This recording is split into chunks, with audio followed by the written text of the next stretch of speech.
Good day, ma'am and sir. I'm Monica Bifumukod. I'm 48 years old. I live in Baguio City, Philippines. I'm married. I have 3 kids boy. The age is 25, 23, and 19 years old. My first working experience before in Taiwan is to take care one kid boy. The age is 12 years old and 9 dogs.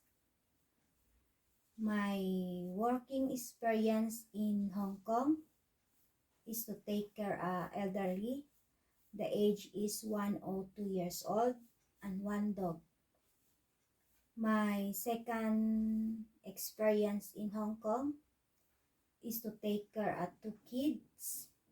The one is 10 months old baby girl.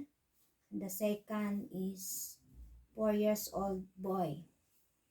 And the third, my working experience in Hong Kong is to take care of 4 adults. The age is 65, 70, 30, and 35 years old. My main duties is cooking, cleaning, car washing, ironing, washing clothes, and other household chores. Thank you, ma'am and sir.